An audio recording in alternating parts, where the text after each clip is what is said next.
सुजलॉन से कहानी शुरू करते हैं। एफआईज में हिस्सा थोड़ा सा 1% 1.5% जो बढ़ा है वो हमने फ्राइडे को बताया था अपने दर्शकों को। कल की तेजी के बाद आज थोड़ी सुस्ती देखने को मिल रही है। 59 एक बड़ी बाधा थी, उसको उसी के इर्द गिर्द है, इनफैक्ट उस बाधा को के आसपास है। क्या इस रेसिस्टेंस को जो है हम ये मान के चलें ये पार कर गया है, या फिर अभी आपको लगता है कि थोड़ा 1-2 दिन और देखना पड़ेगा? सुजलॉन का के लिए अब यहाँ से टारगेट क्या निकल करके आ रहे हैं, यहाँ से क्या भविष्य आपको दिखाई दे रहा है, जिनकी पोजीशन है उनके लिए भी, और जो लोग अब पोजीशन लेना चाह रहे हैं सुजलॉन एनर्जी में? सर देखिए, सुजलॉन का अगर हम चार्ट्स देखें और स्पेसिफिकली कल की ही अगर बात करें, बहुत अच्छी वॉल्यूम पे इस बाइंग हुई है और ये कोशिश में है कि ये जो रेजिस्टेंस था जिसको इसने बहुत टाइम तक फेस किया उसको तोड़ के अब आगे निकले। अब at the very face of it देख के यही लग रहा है कि कल की वॉल्यूम बेस्ड बाइंग जो है उसके बाद इसने ब्रेकआउट दे दिया है। आज कोई मूवमेंट नहीं कर रहा है, तो you don't have to jump the gun. आज और देख ले, अगर 58 के ऊपर ये मेंटेन करके ही रहता है तो फिर हम कल से इसमें पोजीशन बनाने की सोच सकते हैं। ये एक ब्रेकआउट कैंडिडेट भी बनता हुआ दिख सकता है। अब अगर ये ब्रेकआउट देता है तो ये मूवमेंट कहां तक का दे सकता है? ये आपको इमीडिएट मूवमेंट जो देता हुआ दिखाई दे रहा है चार्ट्स पे, वो अराउंड 70-50, 70 रुपए 50 पैसे से 72 रुपए की रेंज को ये बहुत आसानी से कंफर्टेबली टच कर सकता है अगर ये ब्रेकआउट मेंटेन करता है। और उसके बाद का आप लेवल देखें तो उन लेवल्स को ब्रीच करने के बाद ये 85 तक भी जा सकता है, बट सिर्फ एक ब्रेकआउट से हम सुपर बुलिश नहीं होंगे।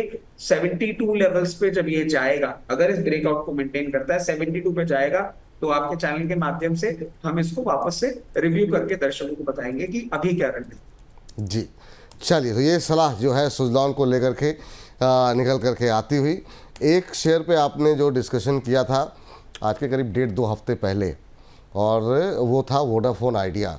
उसको भी बड़ी संख्या में लोगों ने अप्रिशिएट किया और इतने ज़्यादा कमेंट्स लोगों के भर भर के आए कि मतलब क्या ही कहा जाए। लेकिन जो है अब जो है यहाँ पर भी अच्छा मोमेंटम बनता हुआ दिखाई दे रहा है वोडाफोन आइडिया के अंदर।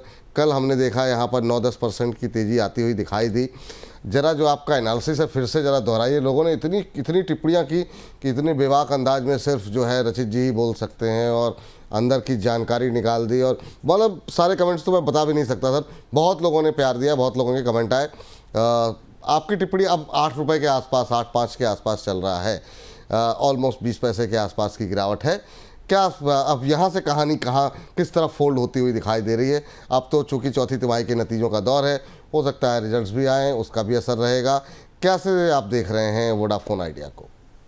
सर देखिए, अभी इस शेयर को अगर हम देखें और चार्टिकल पैटर्न्स पे, क्योंकि फंडामेंटल्स तो हम सब जानते हैं कि ये किस तरफ अग्रेसर हो रहा है, और गवर्नमेंट आज के टाइम सबसे बड़ा स्टेक होल्डर है। मैनेजमेंट चाहे बिरला फैमिली के पास है, बट स्टेक होल्डर गवर्नमेंट ही है।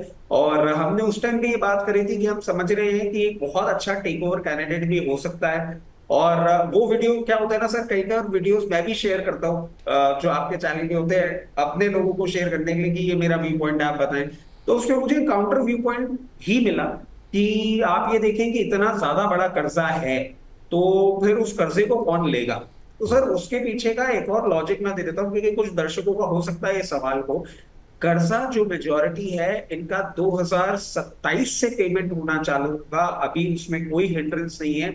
और जब ये एफपीओ अपना लेकर आए थे तब इन्होंने अपना पूरा का पूरा पेमेंट पैरामीटर डिस्क्लोज किया था। आप चाहें तो इनके फाइनेंशियल डिस्क्लोजर में जाके देख सकते हैं। इनके पास डिसेंट टाइम है डेट रीपेमेंट का, इनको एक मुश्त नहीं चुकाना है, वो प्लानिंग इनके पाइपलाइन में है, तो आप उसकी चिंता बिल्कुल ना करें।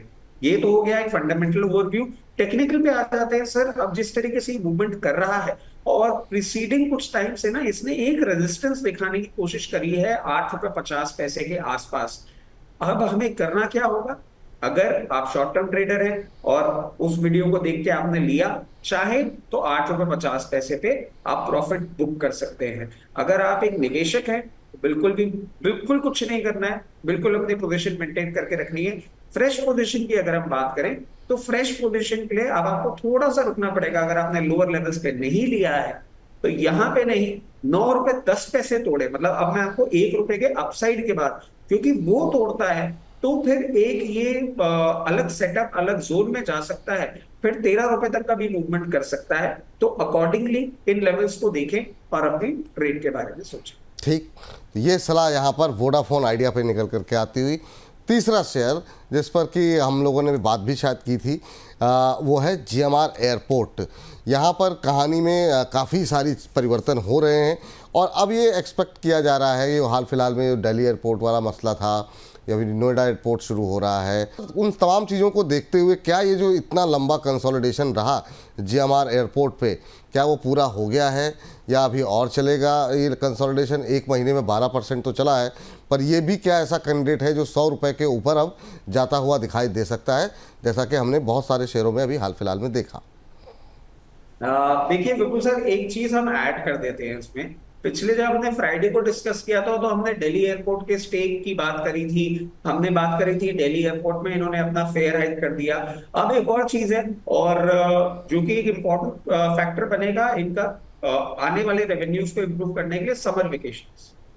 समर वेकेशन सर आती है और हड़कंप मच जाती है। मतलब पहले जब हम छोटे थे ना तो हमको रेलवे टिकट को लेके इश्यूज होते थे।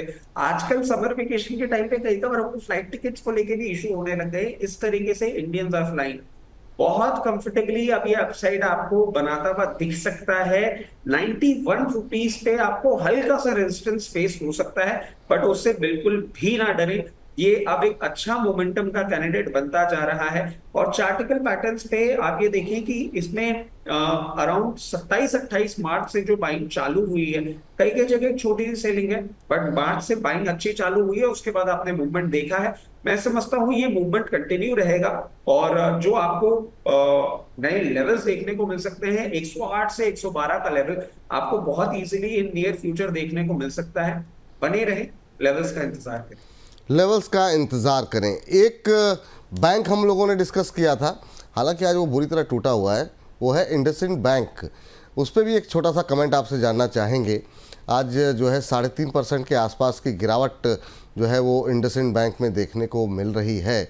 अभी 797, 798 इन लेवल्स के आसपास आप इसे बैंक को कैसे देख रहे हैं? आज ये गूगल के ट्रेंडिंग स्टोरीज में भी काफ़ी तेज़ी से ट्रेंड कर रहा है। सर देखिए, जब लास्ट टाइम मैं था आपके शो में लास्ट वेंसडे को और कुछ कारणवश मैं रह नहीं पाया था, कुछ टेक्निकल इशू आ गया था, जी। तो तब हमने 740 750 लेवल्स पे सजेस्ट किया था। और वो सजेस्टेड प्राइस जो थी उसमें पहला टारगेट 825 का था, फिर 880 के टारगेट्स भी थे।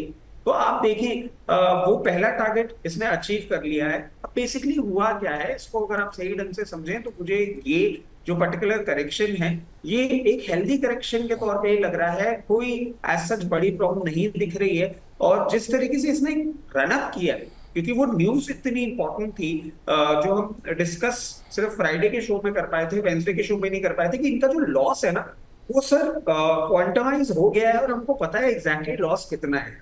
हमें डर उसी बात का था कि लॉस अगर बहुत बड़ा हुआ तो बैंक प्रॉब्लम में आ जाएगा। वो लॉस का फिगर हमें एग्जैक्टली पता लग चुका है, आरबीआई को भी अपडेट कर चुके हैं ये। अब बहुत कंफर्टेबल सिचुएशन में आ रहा है। अगर आप चाहें और ये करेक्शन अगर थोड़ा सा डीप डाउन जाता है और आप फ्रेश पोजीशन बनाना चाह रहे हैं तो आपको सजेस्ट करेंगे 760 से 740 की रेंज में वापस मिलता है, फ्रेश पोजीशन बना सकते हैं। अगर आपके पास पोजीशन है और आपने लोअर लेवल्स पे जहां हमने कॉल दी थी वहां पे बना के रखी हुई है तो बिल्कुल भी चिंता ना करें। थोड़ा सा डाउनसाइड आता भी है तो आपको घबराने की कोई बात नहीं है। 880 से 920 रुपए का टारगेट अभी इंटैक्ट है, आराम से पोजीशन रखें, कोई परेशानी नहीं। ठीक है, 3 शेयर और हैं सर जो आपके साथ डिस्कस करना चाहेंगे, क्योंकि अब हर्ष आ चुके हैं हमारे साथ, तो हर्ष के पास ब्रोकर बोले के लिए चलना पड़ेगा। लेकिन उससे पहले एक तो कैनरा बैंक, जिसको कि हम कब 100 रुपये पार होगा ये सवाल कर रहे थे और अब ये 102 पे आ चुका है। 101.70 पे ट्रेड करता हुआ 101.93, 102 का ही आज का इंट्राडे हाई इसने बनाया हुआ है। तो एक तो अब इसमें क्या करें और कितना अपसाइड बाकी रह गया है? 80 रुपये के आसपास मुझे याद है कि हम लोगों ने डिस्कस करना शुरू किया था 80-85 के आसपास से, और अब ये 20-22 रुपये का मोमेंट यहाँ पर आ चुका है। दूसरा है NHPC और तीसरा SJVN।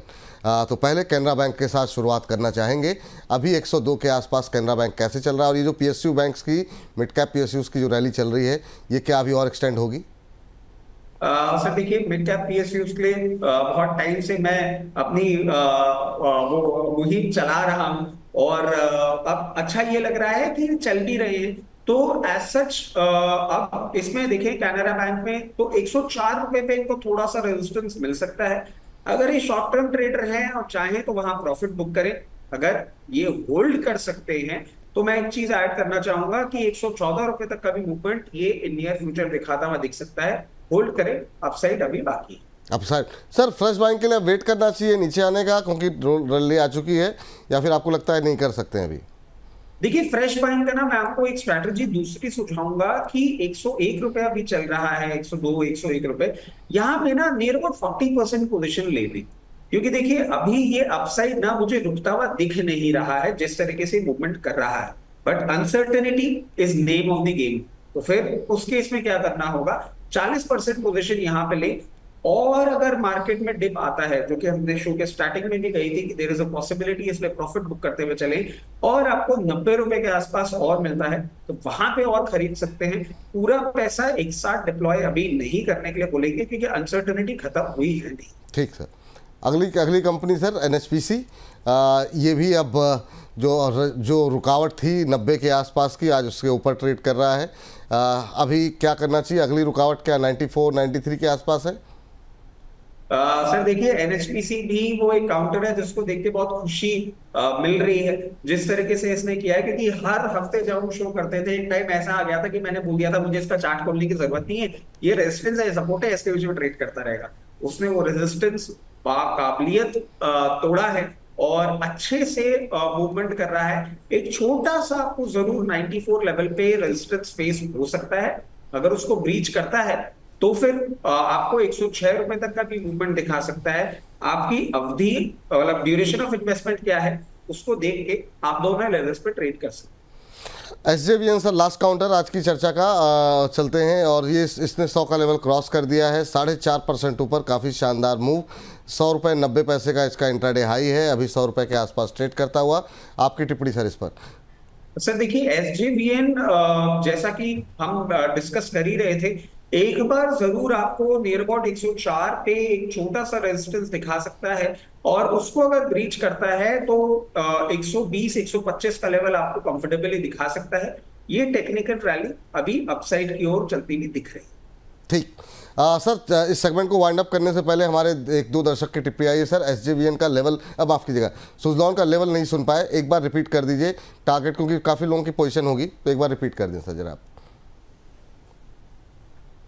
सुजलॉन की अगर हम लेवल की बात करते हैं तो देखिए जिस तरीके से ये मूव कर रहा है, अभी आपको ये मूवमेंट कंटिन्यू होता हुआ दिख सकता है। और इमिडिएटली जो आपको लेवल ये दिखाएगा नियर अबाउट 70 रुपए 50 पैसे से 72 रुपए तक का मूवमेंट आपको करता हुआ दिख सकता है। अगर ये आज 58 रुपए के नीचे नहीं बंद होता है तो, और उसके बाद अगर आपका अवधि बड़ा हो सकता है निवेश के लिए, तो फिर आपको 84 लेवल्स भी ये काउंटर दिखा सकता है।